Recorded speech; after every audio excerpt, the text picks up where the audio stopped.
I hadn't planned on telling them anything. Not at the beginning. All I wanted was silence. Silence from the years of excuses.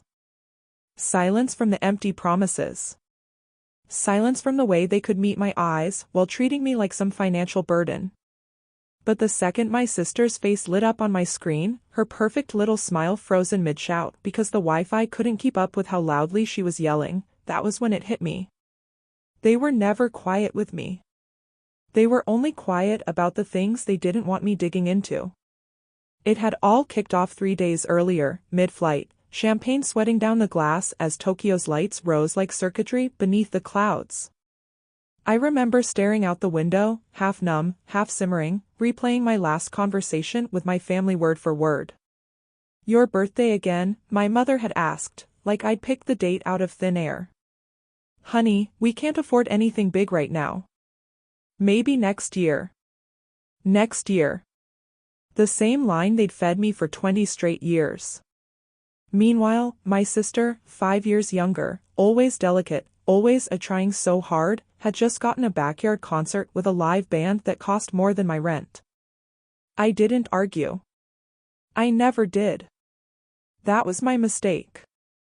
For so long, I clung to the idea that they loved me in their own way, that maybe I was the low-maintenance one, the easy one, that my silence was a strength instead of a leash they tugged to keep me in place. But the truth arrived slowly, softly, like rust spreading. The first hint was a bank statement accidentally mailed to me instead of them, charges for things they insisted they couldn't afford. Then the comments began slipping out. My sister saying, "Well, you don't need parties." As if needs were the measurement for affection. Then came the final blow, my father, thinking he'd hung up, muttering, "She doesn't need celebrating. She's fine on her own. Fine on my own." Translation, not worth the effort. That was the night something inside me shifted. Not shattered, reset. I didn't cry. I didn't confront them. I didn't plead for a place at the table, a cake, a single candle with my name on it. I started planning. First, I checked my savings. Years of living frugally while they swore money was tight had grown into something formidable. Quiet money. Private money. Second, I booked the flight to first class, window seat, paid up front without blinking. Third, I chose the penthouse. Floor-to-ceiling windows, skyline knifing through the night, a bathtub big enough to float in. I didn't tell anyone.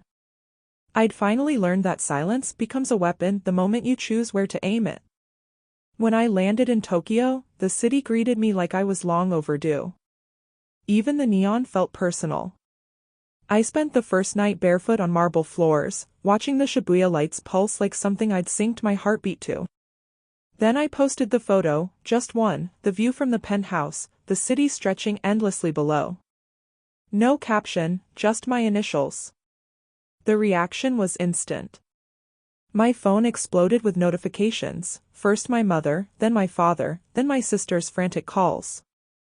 I ignored them. Let them sit with it. Let them marinate in the realization that I'd gone somewhere beautiful without needing their permission or their limitations.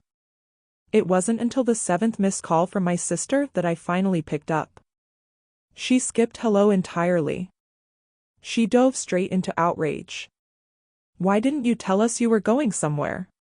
Why would you spend that much money? Why would you hide this?" I almost laughed. The hypocrisy was thick enough to chew. "You said my birthday was too expensive," I replied. My voice didn't shake. Didn't rise. It was steady, precise, silenced anger. Then came, "We didn't mean." No, I cut in. I let it hang. I wanted her to hear the truth, not the hurt. "You've celebrated her every year," I went on. "You told me to stay small so she could shine. You convinced me I didn't need what everyone else got. So I stopped asking, but I didn't stop living." She scrambled, trying to twist it into misunderstandings, traditions, concern. Emotional blackmail wrapped as innocence. But she'd already lost. Her silence told me everything. My mother called next. Then my father. I ignored them both. Instead, I slid open the balcony door and let Tokyo's night air fill the room as their messages piled up, each one more desperate than the last. We didn't know you felt like that. You could have spoken up. Why are you being dramatic? We're your family. That word used to hurt. Tonight, it didn't. Because family celebrates you. Family shows up. Family doesn't ration love like it's a limited resource. I poured myself another glass of champagne and finally sent one message back. I'm celebrating myself now. And I meant every word.